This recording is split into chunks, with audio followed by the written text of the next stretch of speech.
Thinking about self-publishing and don't know where to start? Join the Spa Girls for 30 minutes of honest advice, tips and resources. I'm Trudy J and I am here with Shah Barrett. Hi there. Cheryl Phipps. Hi there. Wendy Vella. Hi there. And sorry. We forgot what she was doing there for a minute. I was like so entranced by it all. Yeah. And today we have an awesome guest. We've got Roseanne Cheng from the Evergreen Authors. Yay. Welcome, Hi, Roseanne. Hi, everyone. Hi. So, Roseanne, I will read out your bio so people know exactly how awesome you are, and then we will get right into the questions. And this is the first episode in a two-part series with Roseanne on marketing, so it's going to be awesome. So, Roseanne Cheng is the author of 5 books, including The Evergreen Author, Master the Art of Book Marketing. She worked in publishing as a marketing director in Minneapolis for 4 years before founding Evergreen Authors, the first of its kind school teaching authors how to create a career as writers. Yay! Yay! Yay! So, Roseanne, can you let's start at the beginning and give us a little bit of a background into how you got into marketing for authors, a little bit of your backstory and your journey to where you are now. Yeah, absolutely. Yep. So I always say that I've always been a writer. I think when you're a writer, you just always are. I have memories of being like a little girl writing stories on a typewriter that my parents had in our house.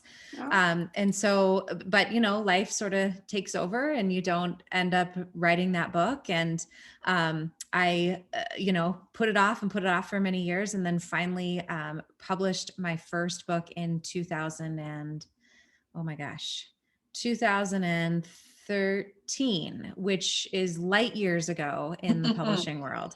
And when that first book came out, I realized so many different things about publishing, not the least of which being the book coming out just means that the journey is beginning, not ending. So writing the book is one thing, and it's wonderful and great. Yeah. But yes, marketing and getting the book out there consistently and sustainably is a whole nother ballgame. So I realized through that whole process, something that you all are, I'm sure, know very well, is that everyone's telling you to do all the things, right? Mm-hmm. Here's a list of 100 things. Make sure you're doing all of those things. And if you're not doing those things, then do them more, because you clearly are doing something wrong, right? That's right. Yeah, exactly so right. Yeah. And I found that I just was really exhausted. The thing that worked for me to sell books, my first 2 books, they were, I used to be a high school English teacher. So my books were for teachers and parents in middle and high school. So I would go to different schools throughout the state of Minnesota, and I would talk about the writing process and sell books that way. And I sold a lot of books, and it was wonderful, and I made great connections. I also had 2 babies at home at the time, and I thought I was going to die. Like, I just was so exhausted. The hustle was just too much. And so I found that book marketing was this up and down process. Like, I'd get a spurt of energy, and so I could do some marketing and sell some books. And then if I didn't do any of that work, then my books just sat and languished, right? So I learned through my experience of what works and what doesn't work for book marketing for myself. And as you guys know, when you publish a book, I published my book through an indie press in Minneapolis called Wise Inc. Creative Publishing. And it's such an emotional journey when you publish a book, right? You're giving somebody your little baby to publish. And so I created these really strong relationships with the women who founded that company. And so I said to them, you know what you guys are missing? You're missing a marketing director. You need somebody to go in and help authors figure out how to launch their books. And I can do that because I've done this twice, right? So they said, great, come on in. So I had a wonderful time. I started working there. And what I realized was that what was working for me was not working for other people, and vice versa. Like, I was literally hundreds of authors. I would have these amazing calls where people were talking to me about different strategies they employed that worked wonders, and they would sell 1,000 books in a month, right?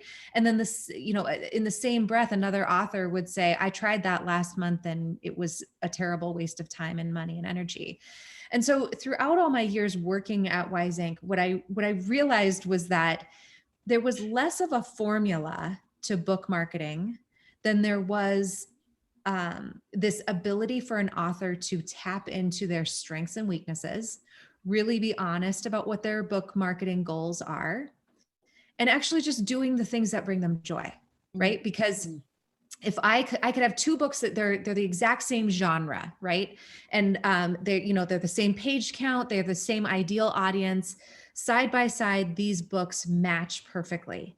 But if I have one author who hates being in front of people and public speaking is their worst nightmare, and another author who says, I love public speaking, it's all I ever want to do, then I could have the exact same book with the exact same everything else, but I'm going to give them two different marketing plans because I can't force the person who hates to speak, and I can't force the person who doesn't want to speak to just blog if I just throw that at them, right? So it was just this really eye-opening experience of really understanding that when you create a marketing plan around what brings you joy, suddenly book marketing is not a horrible chore. It's actually something really fulfilling that you can do for the long term instead of just for a little tiny pocket in time. So I know that's kind of a long answer to your question, but that's kind of how it got started. Yeah. I can basically hear the cheering of listeners when they're listening to this. Yeah. I think it's such a relief in many ways, because I think we all fall into that, do all the things, we all do. Yeah. Like, what if I'm missing something? Yeah. Yes. And I fell victim to it as well. I mean, I say this, I think the best marketing experts are the ones who are in the trenches with you. I am an indie author myself. I get it. And I was able to connect with all of these amazing indie authors, one of whom is Josie Robinson, who's my business partner at Evergreen Authors. And the fun story behind her is that after I had been doing book marketing work with literally hundreds of authors over 4 years, she came to me and she said, I feel like you need to learn how to use Amazon better. You really do. And I was like, no, I'm not interested. Amazon sucks. I hate everything they stand for. I'm not interested in doing anything having to do with Amazon. And by the way, I'm super not tech savvy, so I don't do all that. Thank you, goodbye, love you, right? And her response to me was, I created this course it's an online course that teaches people how to run Amazon ads for their book. She was like, I am making passive income as an author. I'm not hustling anymore. I'm literally just setting ads and I'm selling books easy, right? So I want you to take this course. And if you hate it, then we never have to talk again. And, I wish you all the best. But if you like it, then let's have another conversation about how we can take book marketing to the next level for indie authors. So I took the course and I realized running Amazon ads on your book is really simple. It's really cost effective. It does not put indie booksellers out of business or destroy the planet in any way. What it does actually is allow you to use Amazon as the search engine that it really is for a lot of people, especially when it comes to books. And what had honestly happened when I realized that was, I can write more books now because I don't have to hustle so hard to sell them. So thankfully, Josie came into my life. We decided to kind of spin off. We started Evergreen Authors, where we sell online courses that help people learn how to publish books joyfully. And if they want to learn how to use Amazon ads, great, but we have other options for people who aren't interested in that as well. All, centered around whatever brings you joy. So let's dig a little bit more into that idea of marketing with joy. So it basically is kind of meaning that it's different for everyone. Is that kind of what you would? So are there some?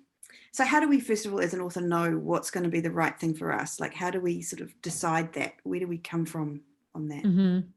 Yeah, I mean, I think it actually starts with you, the author, being honest about what your goals are for your book. So, and it's not just your book, right? What I always tell authors that the book is an extension of you and not the other way around. The book is not steering the ship for you. You are. The book is an extension of you. So that means you have to understand what you yourself are willing and able and capable of doing to put your book out there. You have to do something to put your book out there. We all know this, right? I'm guessing everybody who listens to your podcast knows you can't just publish your book and let it sit. Unless your name is Stephen King, people are never going to find your book, right? So you have to do something. So it's a matter of figuring out what that something is that you're willing to do. And this is where it gets really fun, because when we coach people, we're not going to them saying, okay, well, here's how you could make your book better, or, here's a different cover design that you might want to consider doing to get more eyeballs on your book. What we actually are doing is saying, who are you? Like, what makes you tick, right? I would say that my role when I was a marketing director was more like an author therapist, because I was like, what is it that you love doing? And then let's tap into that a little bit, right? So I'm a teacher. I love teaching. I miss being in the classroom all the time. I love middle and high school students. They just bring me tons of joy. So you guys hearing that from me and knowing that about me now, if you are a marketing director who really cares about getting this person to create a really sustainable platform, you're going to tell me, let's find ways to get you out there and teach, right? It's really as simple as that. And we've had, we talk about this. We published a book last year called The Evergreen Author, where we sort of break a lot of this stuff down. But we talk a lot about this starting with being honest, like really honest, like sometimes like kind of yucky honest. Do you know what I mean? Like, no, not yucky honest. Yucky honest. like we've had authors who will say, I just want to go out there and I just want to make a difference for people, because I know that to them, that sounds like the right answer. But just one look at their Facebook page tells me they're interested in being famous. If that is the case, then be honest about that. I want to be famous. So in that case, your marketing plan, the things that are going to bring you joy are going to be the things that get you on, on TV, get you interviewed by amazing people such as yourselves, getting yourself out there and getting on Oprah's couch, right? Those are that's going to be your North Star.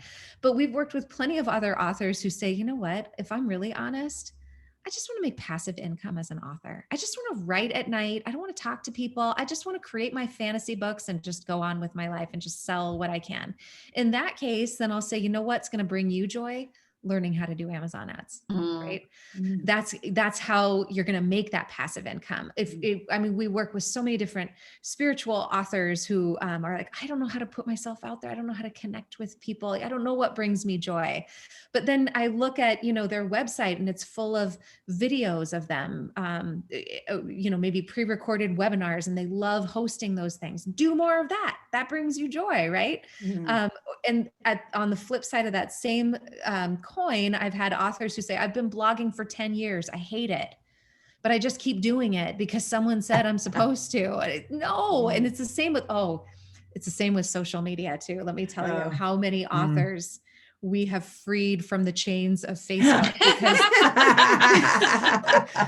they just say, I've been on Instagram for 2 years and I hate it. It takes up all my time and I hate being on there. And we say to them, delete your account today. If that does not bring you joy. If you love social media, let's go all in. If you hate it, don't. It's really that easy. Wow. So if you're making these kinds of decisions and saying, okay, well, I hate every single bit of social media, what kind of things does a person like that do then? Because surely they have to get out somehow. Oh, of course. And there's so many different ways. And even in this past year and a half of pandemic lockdown craziness, right? There are ways that you can connect with your audience. There are ways, right? So maybe blogging is your jam, right?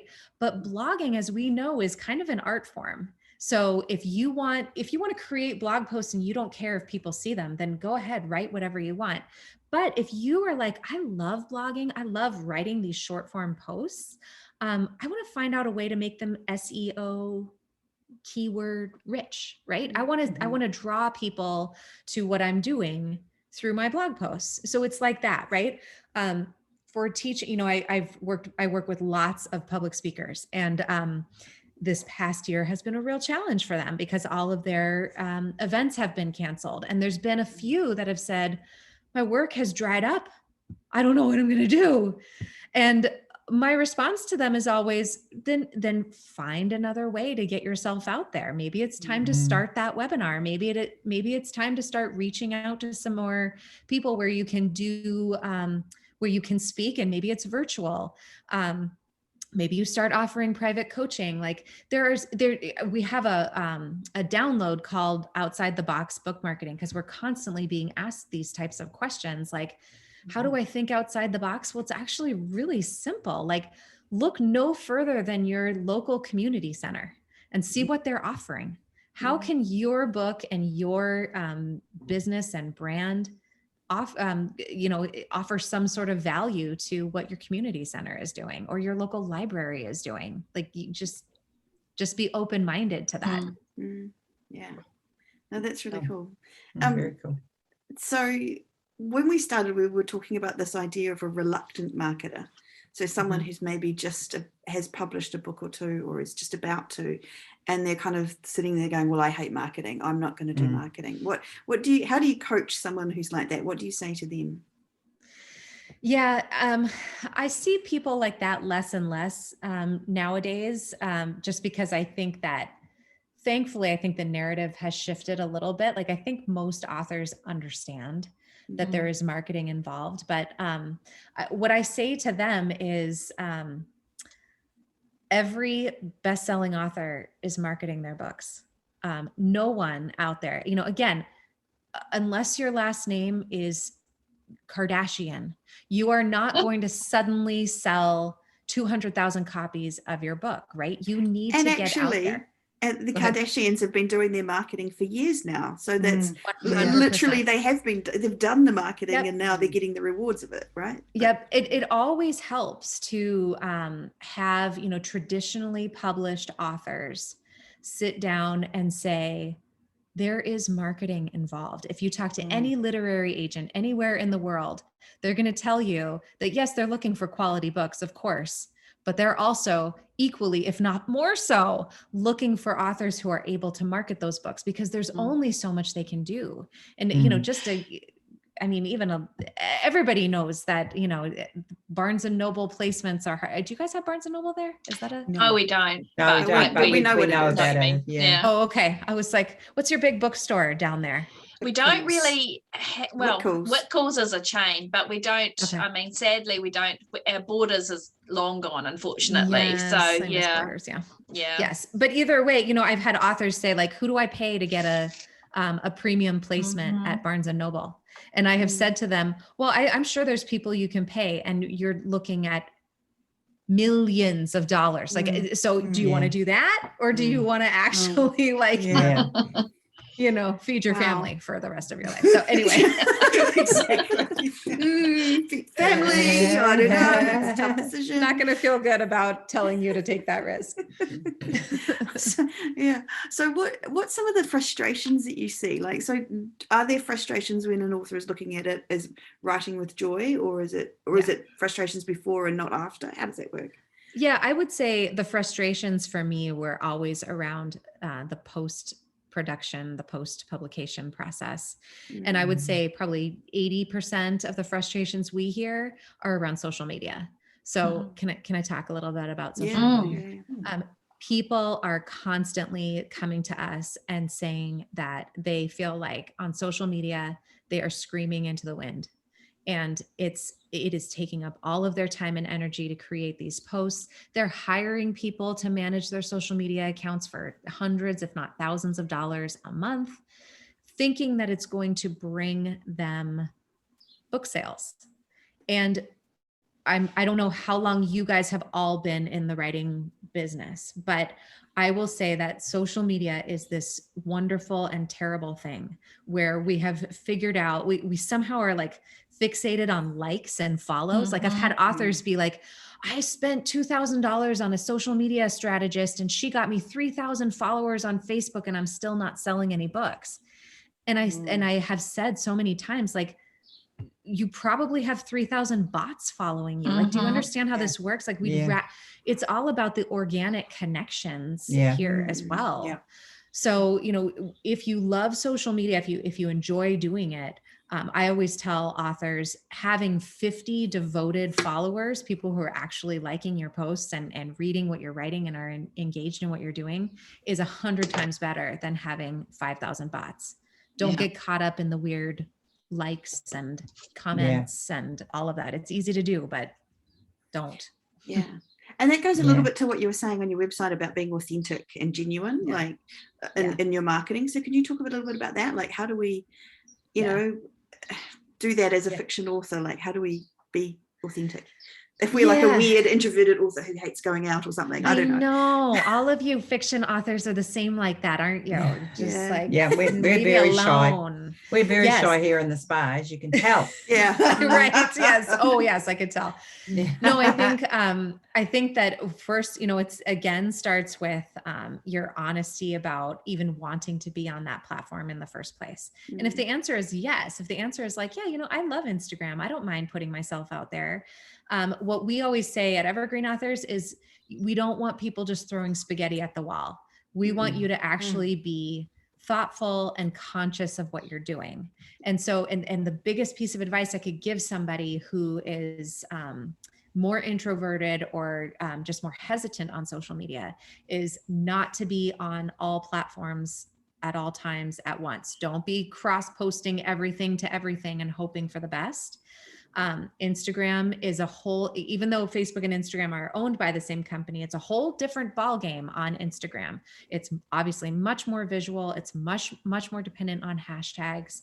The advertising platform is the same, but the way in which you reach people through the stories is different, which all this to say, find one platform and just like learn how to use it well. Don't worry about learning them all. Just like figure out where are your readers. If your readers are on Facebook, be there. If you want to be on social media.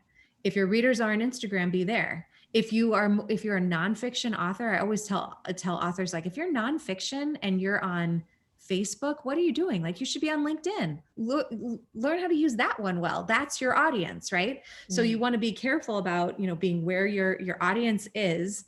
And then when we talk about authenticity, it's actually another really freeing concept, right? What we tell authors is people nowadays, we can smell a skunk a mile away. Like, we know. We know. So true. Yeah. And we could see it and we don't like it.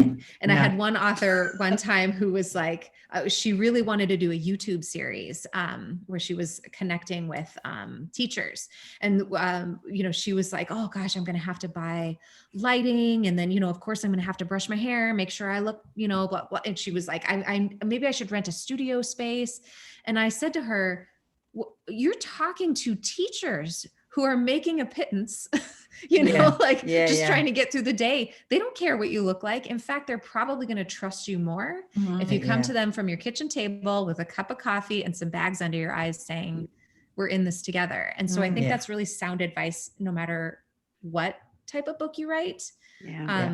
And sharing the joys, sharing the ups, I had a great writing day, right? I did this, or we love Pinterest, which we can talk about another time, but Pinterest is a great place to share, things that inspire your creativity. Maybe other fiction writers who are just like, oh, this cover blew my mind, right? That's a great way to share and be authentically connected to your audience.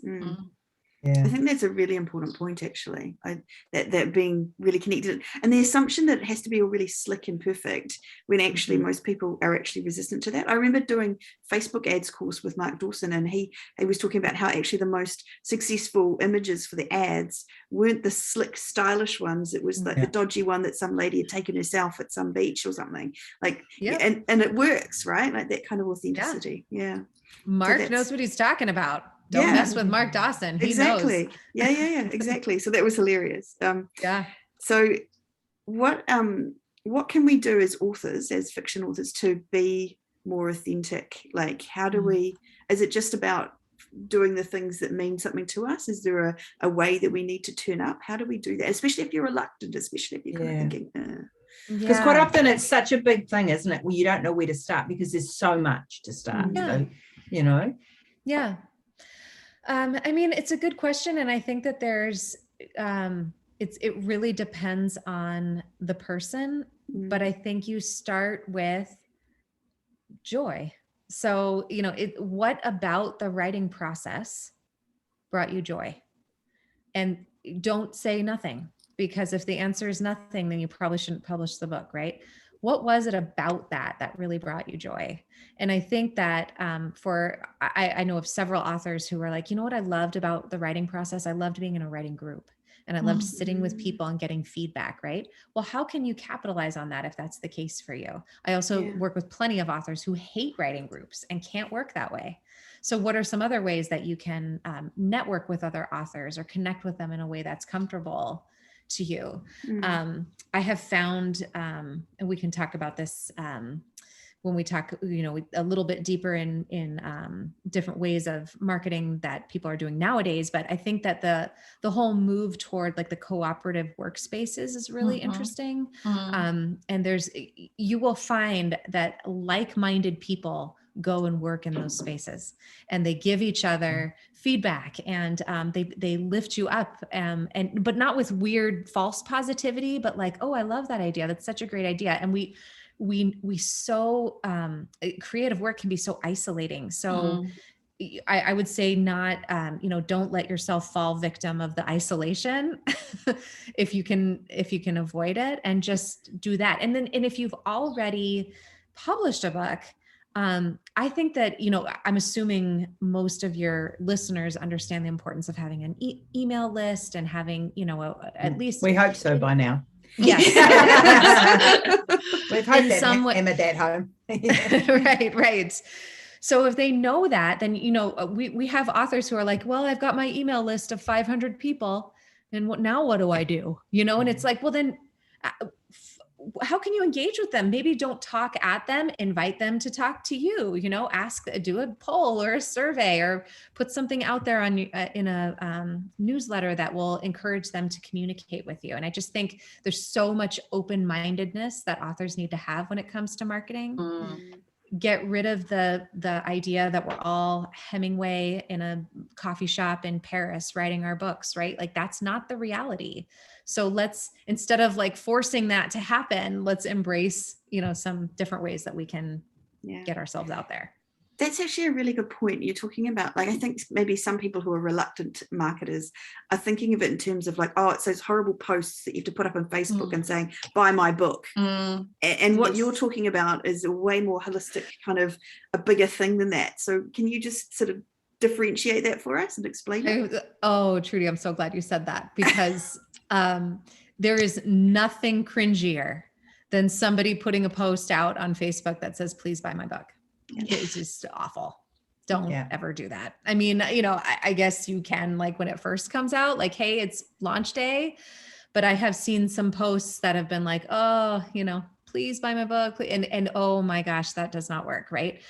So what people are, this all goes back to the book being an extension of you and not the other way around. People are connecting to you, the author. And especially if you are, you know, if you're a fiction writer and you write a series of books, if you're a nonfiction writer, certainly, people are looking to you as an authority, right? They don't want to hear how much it sucks to sell books. But they do want to hear what your process is like. What was it like to get, you know, show us some of these cover designs you're looking at. What was the conversation you had with your editor? That brings people into the fold, and it gets them excited about your book, whatever you have published or whatever's coming down the pipe, whatever. And that's what sells books. Yeah. That's it. That's awesome. I think it's a good idea to remember too that there's probably a core, well, certainly in my readership, that won't be on any social media at all. So being authentic in your newsletter and those tips that you've just, you know, suggested with posts and different things, to make sure that they go in there, so that those people that are never ever going to come to your Facebook page will actually be aware of who you are and what you do. Absolutely. And we practice what we preach, you know, like both Josie and I are very rarely on Facebook, if ever.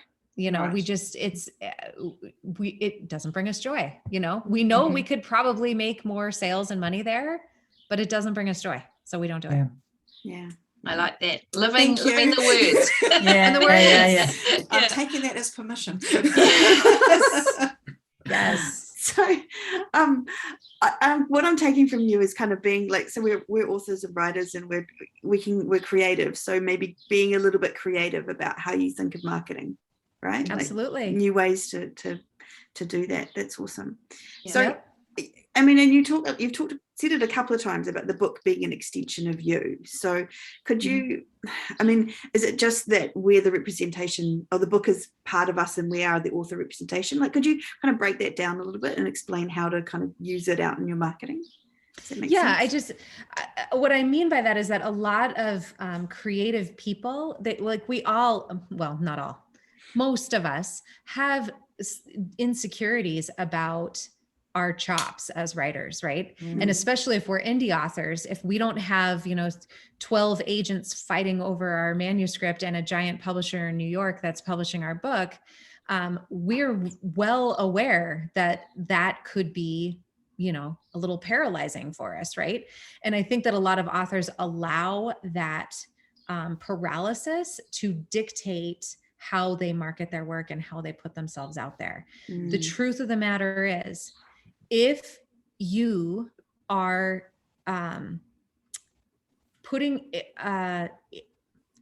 if you have written a book and had the audacity to publish it yourself, you better believe in that book. And there's no room for false modesty behind it. You wrote a book, you believed in it enough to find an editor and make a great cover and publish it, right? And so you should embrace the opportunity to be the person that stands behind it. And so many authors are like, well, I just want the book to take off, and then I can stand in the background and say, isn't that great that I did that? But actually, the chances of that happening are so minuscule. You're setting yourself up for failure. So there's a lot of, and worse than setting yourself up for failure is setting yourself up to believe that you shouldn't create more. We always say like the biggest tragedy is that we have creative people who just don't want to create anymore because they're so disillusioned by the marketing process. But that is the polar opposite of what we want for any of the authors that we work with. We want you to feel empowered by your creative work and excited by your creative work and proud of your creative work, because no one's going to do that for you. No. Yeah, that's right. Love that. No one's going to love it more than you, right? Exactly. It's true. It's really true. And I know, quite frankly, I see this much more often with female writers, because we just, there's this ingrained idea that we get. I don't know when we get it, but I don't like it. Where we just, it's better to be it's not that good. Yeah. We do that very well here. You don't want to read that. Don't read that. Yeah, don't read it. Don't read it. I just published a thing. Don't even worry about it. Yeah. But it's like you're inside my head. Inside all our heads. And it's like, yes. And it's freeing and liberating to like free yourself from that. Yeah. And on the same side of that coin is the fact that you've just put it up there, and then you decide, well, nobody's bought my book, so nobody loves my book, and so therefore nobody loves me. Absolutely. It's just horrible, isn't it? It is horrible. It is. And that is 100% going to happen. Like we could have a whole different podcast of all the boneheaded mistakes that I have made in marketing my book.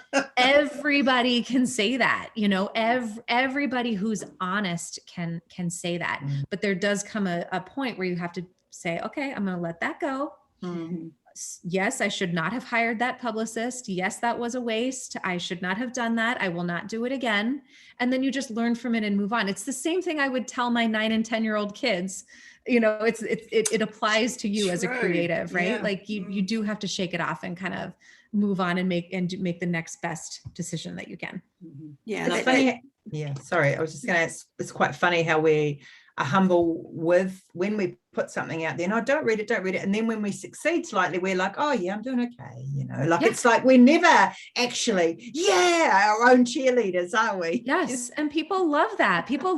They want to celebrate with you, right? Nothing false. That's so funny. Yeah. It's just like, I can't believe it. I just sold 20 books at this event. Like that. I have seen so many wonderful, like there's a really supportive writing community on Twitter, if you like Twitter, right? So I've seen authors be like, I went to an event and I sold 20 books. Hooray, I'm so happy for you. And then in the same breath, or the same thread, it's like, oh yeah, I went to an event and I only sold 800 books. And it's like, what? That's like the best.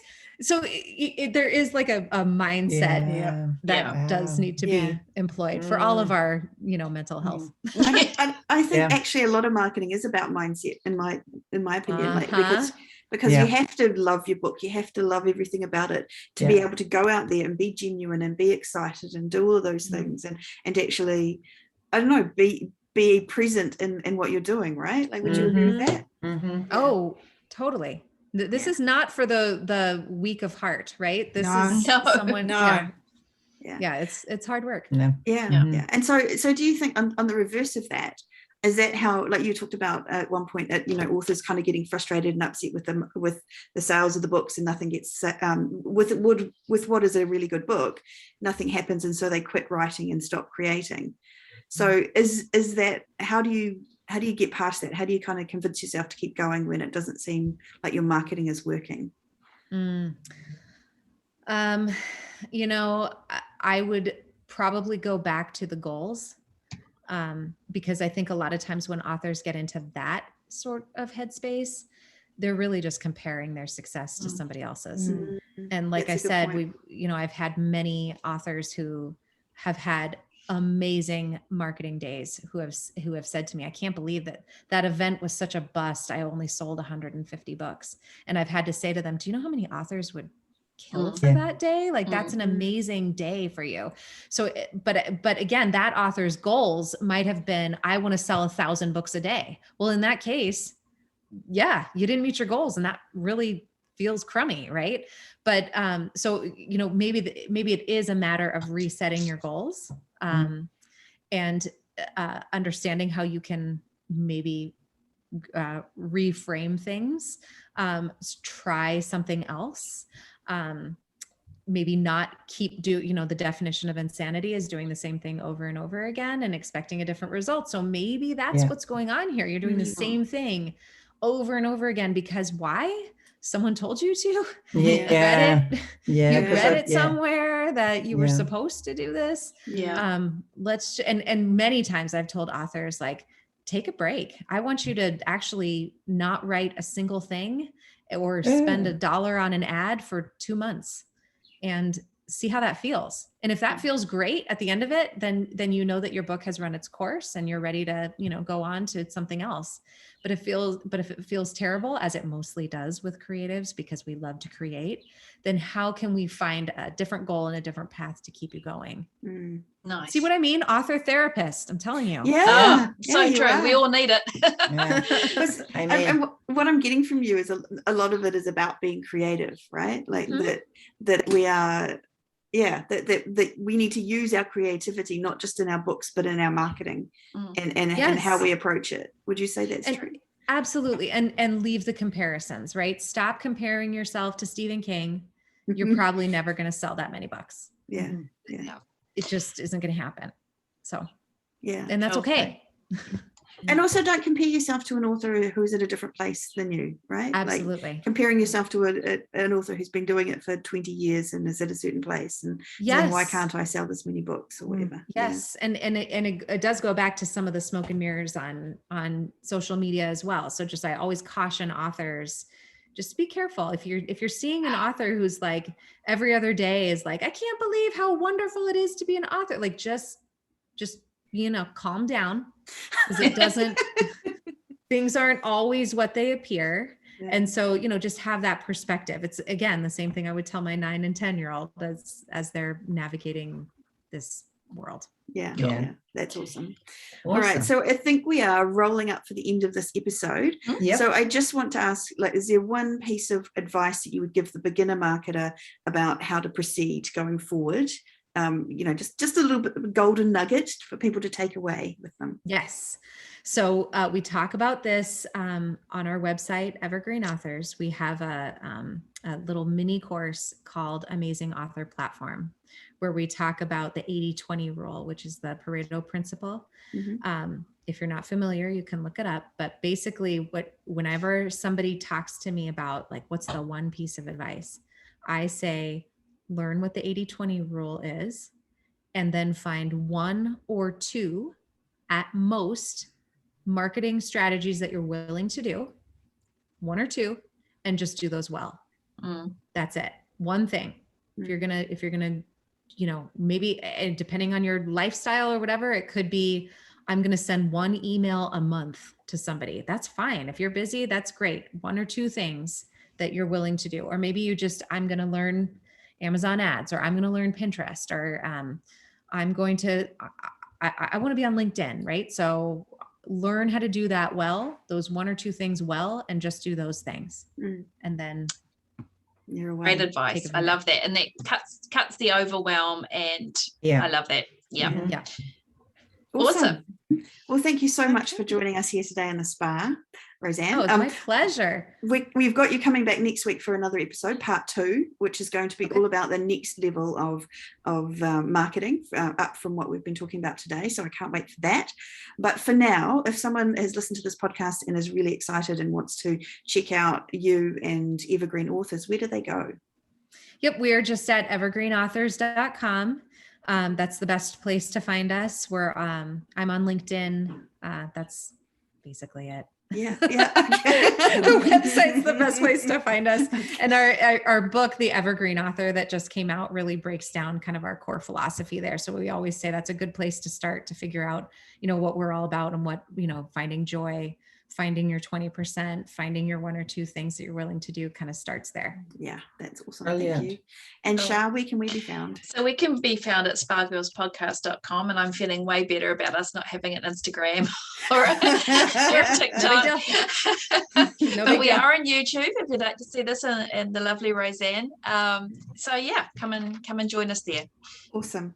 Well, that's been another episode of the Spa Girls podcast. Thank you all for joining us again for another episode, and we will see you again next week. See you next week. Well, bye. Bye.